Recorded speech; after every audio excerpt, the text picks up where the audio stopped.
Yeah, it's funny. Dalia El-Ghazar, when we were at ETL Vegas, she told me, every time I see you, you have a different company badge on. So like, I've been around a little bit, but it's interesting to hear because almost everybody I meet in events, they weren't originally thinking to be in events. They came from some other profession or interest. For me, it was like politics, communications, things like that. But I've heard like art history and all kinds of different professions, which is really interesting.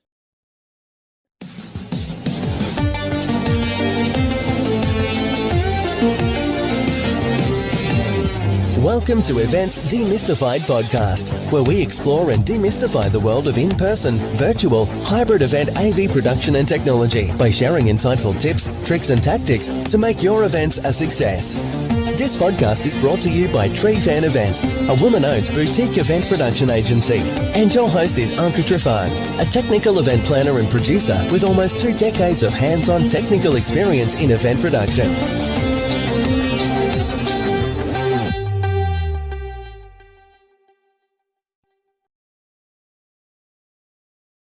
Welcome back to another exciting episode of the Events Demystified podcast, your one-stop shop for tangible, technical, and practical planning advice for anyone in the events industry. This podcast is sponsored by Trifan Events, and I am your host, Anka Platon Trifan. During this current season, if this is your first time tapping in, we are diving into the captivating world of AI, its practical uses for events, the opportunities, as well as the risk involved that we should all be aware of, as well as explore how this new technology, not so new, but kind of sort of really can change the way we plan, produce, execute events, and not just do that, but also affect the attendee experience. So today, I'm super excited to introduce our next guest, John D'Adamo.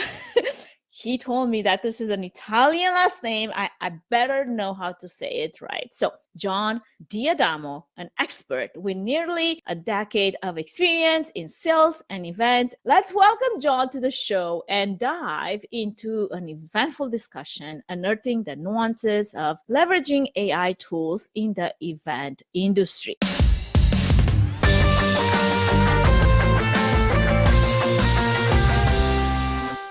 It's great to be here, Anka, and I'm excited for this, especially with AI talk. I'm super excited, especially about the AI talk. I'm so excited, so thrilled to have you here. And, John, you've had quite a rich and varied career with different stops, different places, BIZBASH, Venue IQ, Yelp, and I've known you since Venue IQ, really. So let's get straight into our topic and give our audience a quick recap of this interesting journey that you've taken over the years. Yeah, it's funny. Dalia El-Ghazar, when we were at ETL Vegas, she told me, every time I see you, you have a different company badge on. So like, I've been around a little bit, but it's interesting to hear because almost everybody I meet in events, they weren't originally thinking to be in events. They came from some other profession or interest. For me, it was like politics, communications, things like that. But I've heard like art history and all kinds of different professions, which is really interesting. But for me, so I'd started at Yelp a little under 10 years ago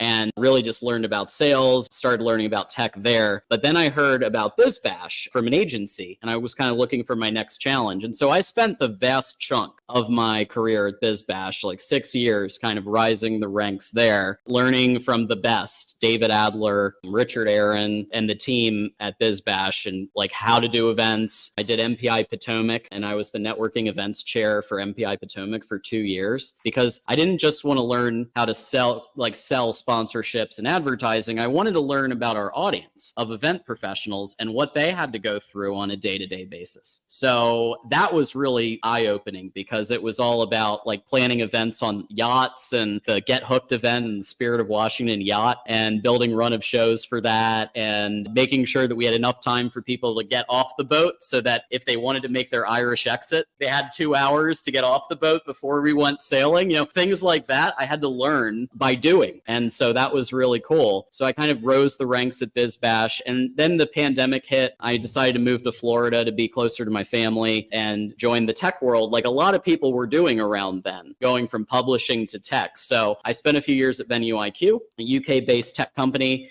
and really was able to promote not just the company, but my personal brand, which was really important to me to do. And I learned a lot more about event tech from the seller point of view. I remember in 2022, was it Connect in Puerto Rico? Yes. When you were still with Venue IQ. Oh, yeah. That was so much fun. Like, I remember you were hosting a dinner for a lot of us hosted buyers. And that's one event that I remember thinking, John is such a cool guy. Like, I'm so grateful for people like that in our industry. You know what I mean? So that was definitely lots of fun. And that's when I got to know you better and a few other event professionals that joined that happy hour or dinner. I forgot exactly what it was, but it was still so much fun. So that's what I remember when I think John and Venue IQ.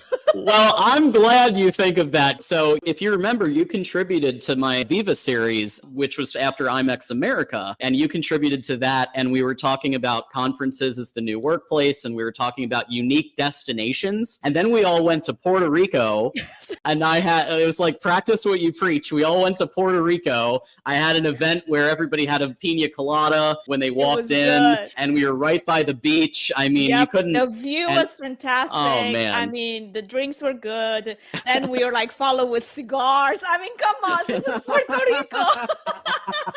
It was great. Yeah, no, that was, so we had the street party after that. That was great. And I closed. That was probably one of my most successful events because I think the uniqueness of the destination and everybody going through that together as a shared experience, it was really great for just opening up and learning about each other and doing business. So absolutely, it's great. And and they do say, I mean, you close deals at the bar at the end of the day. So yeah, it was definitely a well worthy event to partake in and also have some fun on the side. Absolutely, it was. Well, let's dive deeper into that because I'm super curious. We were just talking about this topic of AI matchmaking. I think it was Julius in a previous episode, and how it's so frustrating sometimes to join a conference and wanting to meet the specific people that make sense for your unique niche, and having to go through this list. If there's like, say, a conference like South by Southwest and there's like thousands of registrants, my name starts with T, and if somebody's going to put a list out there with alphabetical order of people, by the time somebody gets to my name, it's probably going to be 2027. So it's so important to have some type of system in place where it's going to matchmake me to the right person, to the right people that I want to meet, because otherwise I'm wasting my time, and honestly nobody's got time for that, neither me, neither the rest of the industry. So talking about how, as we're diving deep into this world of AI, and it's important to highlight the broader landscape of the tools that are available out there, and any other key tools as a second part of the question that you might want to highlight that event professionals can look into, increase their productivity or just increase their effectiveness when planning events. So how is tools. AI exactly influencing then some of your choices when it comes to being productive and effective and stay on top of what's happening? So a few that I use personally that I think if you haven't just done the basic chat GPT yet, at the very least, go on there, because whether you want to do a very preliminary draft of an article, and then of course you're going to change everything because you don't want to use that, but it's a good first vision of like, okay, this is what it could look like. Or maybe you want to build, now ChatGPT can actually create a run of show. So it can literally now create your first draft of your run of show, and then you're going to have to make a bunch of tweaks. But like, at least you get your first, like, you can literally put in, draft me a run of show for a 2-day event that's focused on finance, whatever, you can put the information in. So like, at least ChatGPT, that's like the minimum to just dip your toe in. And then you've got things like Fireflies. So Fireflies is great because it's a buddy on your Google Meets, you know, when you have your meetings, and it'll listen, it'll do a transcript. It's like a plugin for Google, for Chrome. Yep, a Chrome plugin. And so it'll summarize your hour, 30-minute meeting or whatever. It'll timestamp it with different things. And so I go back so that I can be a little bit more present on meetings and actually you know, sometimes when you're note taking at the same time, you kind of lose it a little bit. I'm sure you know what I'm talking about. So being able to use a tool where that does that for you, and then really you can go back. On that, does it work with Zoom too, or just for Google and Teams, you said? I haven't tried it on Zoom. We primarily use Google Meet, so that's what I use it for. But you know, I'm sure it works on others. Read AI, it's another tool that I'm using for Zoom, for anyone Nice. that's more of a Zoom. But what's even cooler, I don't know if Fireflies does that. It joins meetings on my behalf, and I don't even have to get in the meeting to get the report of that meeting, Yeah, what was talked, what are the key points. So literally I get the notes, like I would have this personal AI assistant that was sitting in a meeting, and there's meetings sometimes that there's no reason for me to be part of, but then I'm still getting the notes, and I'm like, oh, okay, so I see what they talked about. Okay, I can follow up on that, right? So to me, that's so exciting. I'm like, oh my gosh, I can be in two places at once. You can. Yeah, you have a time machine almost. It's the closest we've got to a time machine, right? The other one is called Cider, and it's a Chat GPT sidebar. And so if you're Googling something, like you want to learn about a marinade or you want to learn about whatever, you type it in and you don't even have to go to a website to get a summary of what that item or person or whatever the keywords it is. It'll give you a summary of it so you can get a basic snapshot before you start like going around to the sites. Kind of cool, because you can learn a lot very quickly. And so for productivity, as we have more and more things to do and less time to do it in, having things like that to just have tools in your toolkit can really be helpful. I love it. Also, keeping pace with how fast this technology is evolving is key, I believe, to not just make yourself more productive. And we all want that. I mean, I think there's going to be a question of like, how productive can you get before it's too much, right? It's like, right. I don't know if there's a limit, but I'm just like wondering if there's ever going to be a limit put on that. But when it comes to crafting memorable events, and as AI grows even more prevalent, I can see how much potential it has to enhance our event planning processes and going, from things like you said, smart matchmaking to personalized content to seamless attendee interactions. And all of those uses can be limitless. So I'm curious, John, because I'm keen and listen to hear what and how you have leveraged tech in the past to enrich experiences at major events such as South by Southwest that we just mentioned and Comic-Con. Right. And I'm sure the audience is all ears for some of the behind the scenes tales from this grand scale event. So can you give us some examples on how you've potentially used technology to maybe overcome challenges in the past and some sweet stories that you might remember? And do you feel like the main challenges that could potentially come in the future would be AI related for anyone that's new to this topic? Yeah. I think to kind of go backwards and just general statement on it is that in some cases, while you have your events that are really innovative and you see those a lot on BIZBASH and you see those a lot in some of these magazines and promoted, but a decent chunk of our industry tends to be lagging behind, right? And so you still see people with binders, you still see people with Microsoft Word, and they had the embracing of technology tends to be a little bit behind. With a USB stick coming with the presentation. There you go. 4x3. Yeah, it's called Google Drive. It's free. Oh my gosh, I know.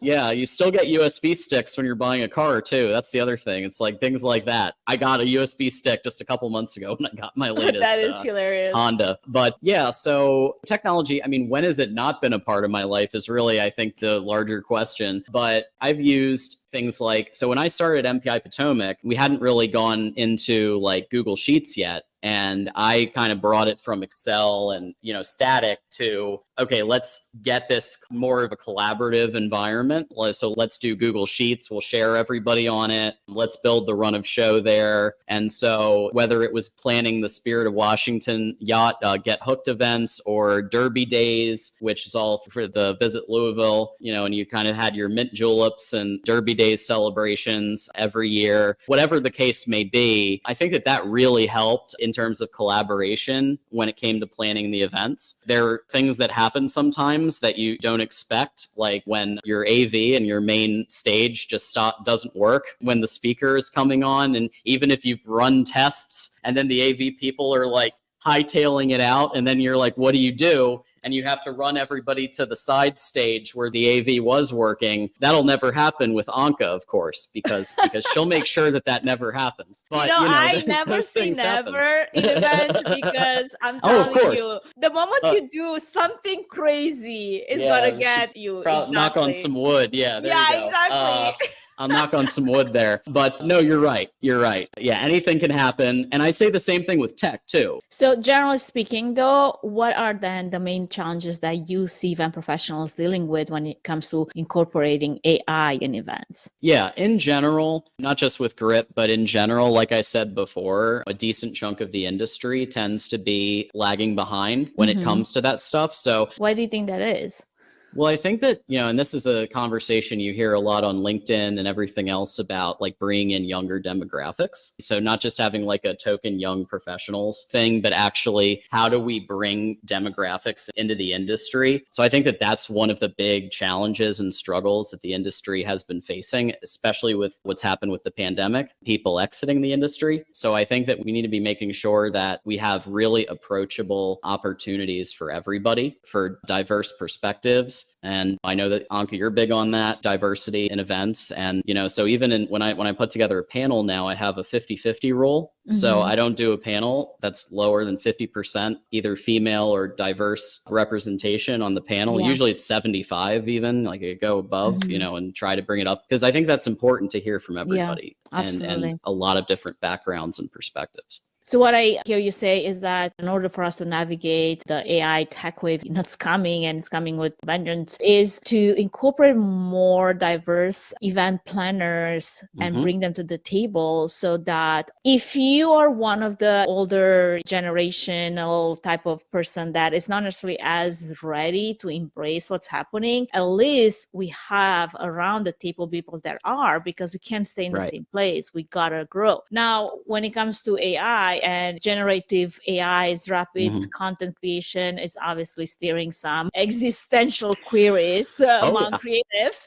And my thought is, I don't think it can replace human thought. It's nowhere to be there. It's not going to get there, but it definitely can streamline tasks and add flair. However, it does lack independent cognition so far. And we're not going to go any further than that because we don't know what's coming. What I want to hear is from you, how do you maybe discern which AI technology to adopt if you have to make a decision? And what impact do you see it having on event planning and execution based on those choices? Yeah, this answer is going to sound very 101 and basic, but thinking about your event objectives, thinking about what the actual needs of the event are, and making sure that you have the right tools for the job, leveraging consultants like yourself, like you mentioned, Julia Solaris, people like that are in GRIP. We try to be as well, and like tap into resources, be a sponge, learn what's out there, and subscribe and follow people who are kind of, they make it their mission every day to bring these things together. So yeah, I think it comes down to objectives. It comes down to what technology do you need for the job? And like I said, GRIP comes in particular when matchmaking has been a struggle. If somebody comes to you and says, maybe a couple of sponsors have said, my ROI hasn't been so hot. We experienced that before the acquisition at BIZBASH even, like when you're selling trade shows and conference and booth space, things like that, making sure that you are doing it in a way where you're leveraging the best ideas and AI and tools in the industry. You're offering one-on-one appointments. Like I don't do a show now. We don't sponsor shows. And I did this at the last place too, if there isn't like appointments package, because if there's an appointments package and you're being connected with like-minded people who are interested in similar topics, similar needs, then you have a better chance of actually making partnerships happen, right? So you just need to look at, are your sponsors, exhibitors telling you that you need more value? What are you hearing? And whether it's GRIP or whether it's another tool, or whether maybe your productivity hasn't been great and you want to bring in, like we talked about, some of these side tools, or even like Slack, or even like a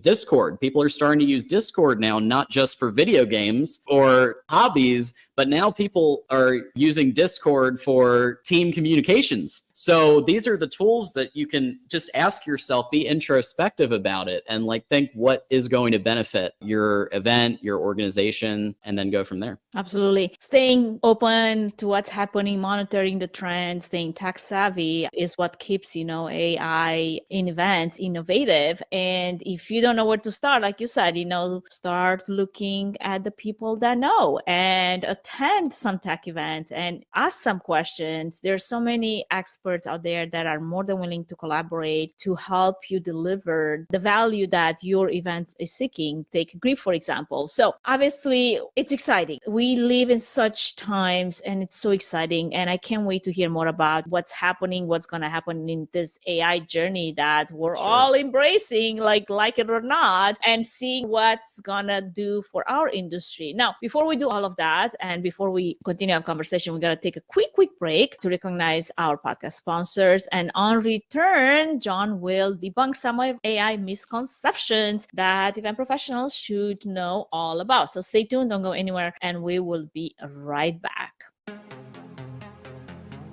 Before we move any further, I wanted to give a quick shout out to our main sponsor, Trifan Events, which is a boutique event planning and production agency that will come alongside you, offering personalized event planning and technical support, strategic event design, production and technology management, and flawless execution for live, virtual, and hybrid events. The team at Trifan Events is passionate about planning and producing event experiences that get people involved with true moments of interaction, engagement, and co-creation, while offering white glove treatment throughout the entire planning process, enabling you to reach your event goals with the use of creativity, production tools, and event technology. To find out how Trifan Events can plan and produce your event become memorable, go to trifanevents.com.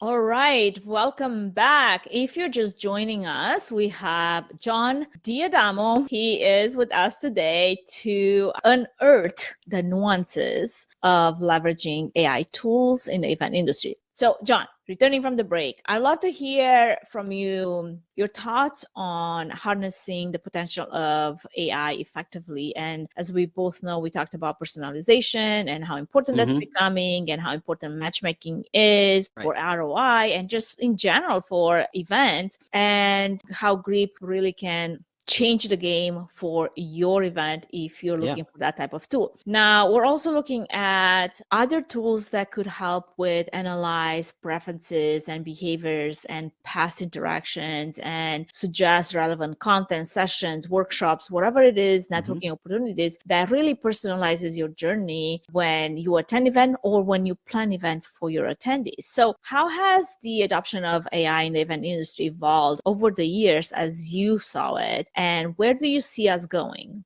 Yeah. So what's been interesting at BIZBASH, we brought in the first ever, I helped orchestrate the first ever chatbot sponsorship. So we originally did like this, your standard event app sponsorship, but then we brought in an AI chatbot company who was 42 Chat. They do kind of chatbots for events. And it was an AI-based technology, but also was human interaction on the back end. So if there was a question that the AI couldn't answer, then there would be a human being to kind of back it up if need be. And I thought that that was a really cool way to make it a little bit of a different sponsorship than it had been in the past. And so I think that that was very innovative and different from really, again, practicing what we preach. So I think that you started to see things like chatbots emerge back then. And now it's about how is AI assisting you in all your facets of event planning, in make it, like I said, ChatGPT can make a run of show now. So you can do things like that before you even have your event over time. And so where do I think that the industry is headed? I think that we are, as some of what we've seen recently on LinkedIn and articles about in-person coming back to a level that, we're getting close to 2019 level now. And so that's fantastic because I think people have a desire to meet. They have a desire to see each other. But then it's not what we learned from 2020. There were a couple of good bits. believe it or not, in all of the crap, there were a couple of good bits. I mean, we need a silver lining, right? and one of them was data and personalization and learning from virtual, like, here's the data that you can sponsor exhibitor could receive. And so now how do you bring that into a fully in-person experience, right? And so whether you're utilizing Grip, if you need matchmaking sponsorship capabilities, whether you're using another tool, maybe matchmaking isn't so important, but you still want that analytic, the post-event analytics for your sponsors and exhibitors, whatever the case may be, I think we've learned that it's no longer about how many people are at your event, but are the right people at your event. It's no longer about having a one size fits all, but it's about personalization. So I think that's just some of the learnings, and that will, I think, continue going into 24, 25 and beyond.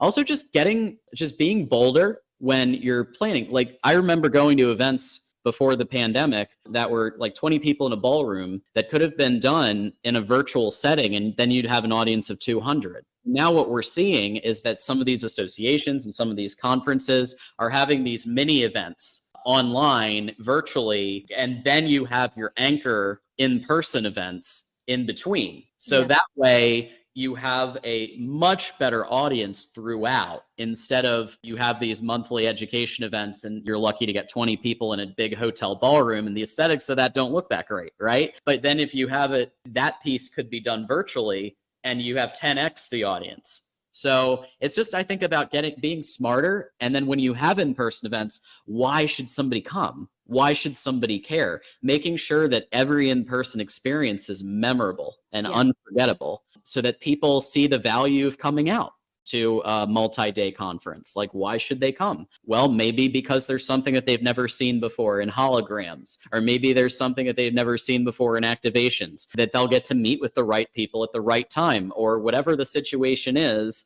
Having a reason for people to travel, not just, hey, let's travel to this conference, but why? And I think that's where we're going.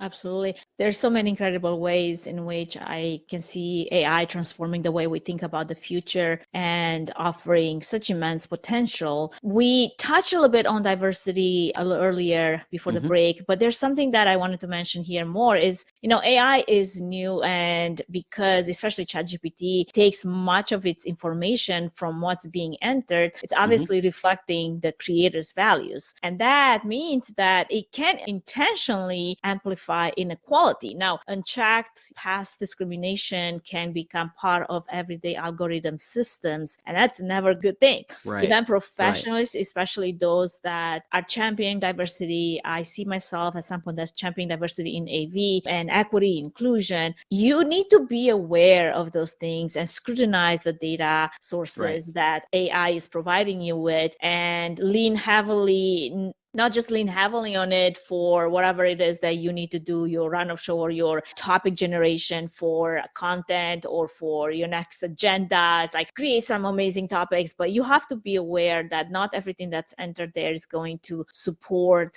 your efforts. So I guess while the quest for original content is challenging in an era where attendees crave unique experiences, over-reliance on AI for content could somehow backfire. It can only mimic what is fed. So the algorithm might produce something that looks like original content or original thought, but the absence of a distinct tone of a voice is a tell sign that it is not. And it's going to lead to maybe a lot of conferences content that looks very much the same. And that is not something that we want, right? Imagine every event professional out there relying on it, and everybody's agenda looking somewhat the same. So I always say it's good for product. Like, I use it as a tool. Don't use it as the end all be all. I think that's the take home point. Exactly. So I guess considering this type of factors, as we're looking at future trends and future growth for AI in events, do you have any thoughts on what are some of the considerations to look at? You just mentioned one, it's like, yes, it's a tool in the toolbox, but anything else that you want to add to that?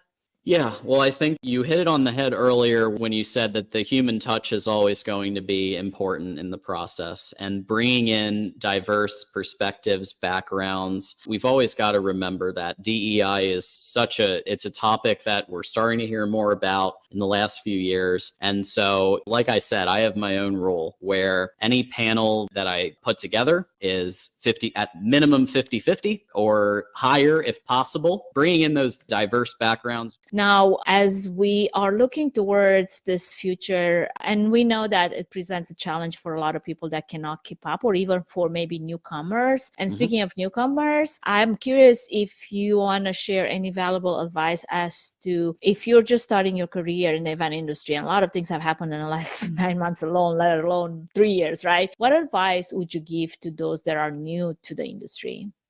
So there's two pieces that I've learned. I mean, I've learned a lot, but there are two that I'll share now just to keep it brief. So one that my mentor, David Adler, always used to say is go to everything, do everything. And so when you're early in your career, making sure that you're getting out there, you're learning from, some of the events that are out there, but also learning by doing. So that's my second piece of advice is jump into an association where you can actually get involved with something like I did. I was 2 years into my events career, jumped into MPI Potomac, the deep end, and planning their events. And, not everything went perfectly. As I said, we had issues and we had things that we had to smooth over, but you learn from your successes. You learn even more from your failures. And so I think I got that from Game of Thrones. But you learn from your successes, you learn just as much or more from your failures. Other mentor.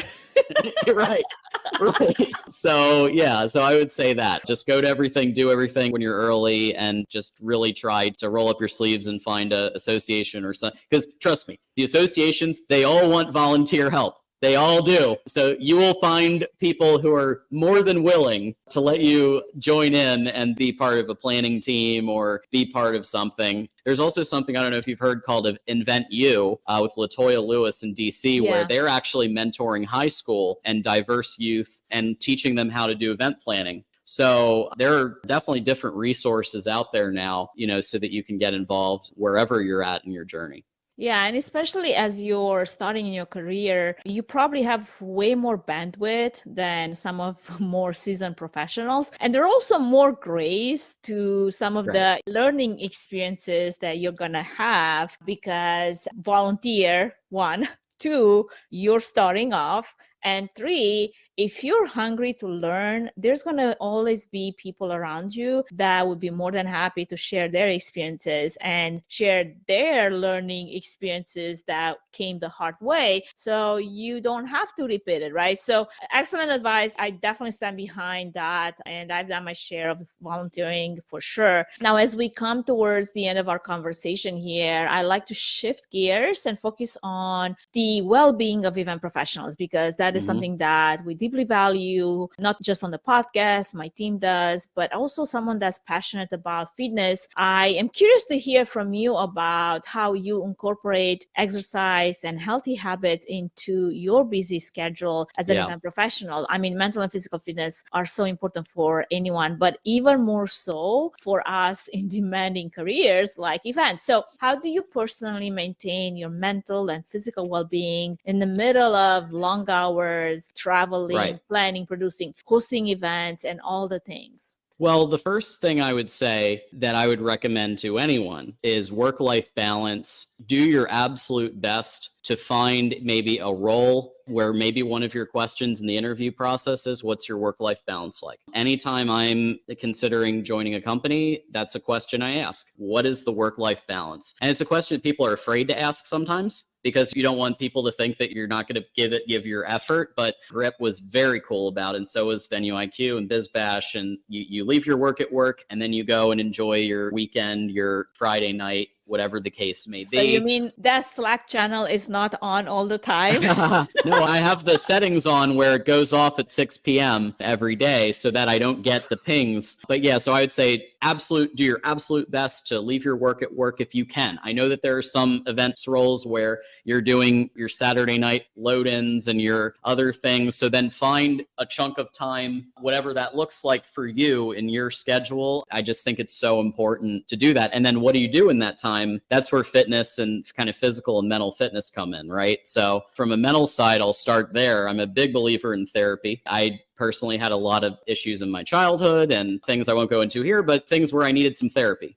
And so I did 3 years, some in person and then some virtual at the pandemic, where I did like 3 years of therapy. And it was so helpful to learning about myself and learning about how to deal with situations and how to navigate life. Mental health coaching also. Well, I already did therapy and I already went through my childhood and I already did all those things. Well, there's also something called mental health coaching, which I call it like a top off. So it's like, it's not the full on, you're going to dive into everything, but it's about like tools in your toolkit that you can learn. Maybe you have a lot of thoughts and maybe you want to pluck one thought out like a leaf, and then you acknowledge it, and then you put it on the stream. So it's like leaves on a stream. And you just take a moment to do that. A little bit of meditation, the Calm app, the Headspace app, all those things help. Rosebud.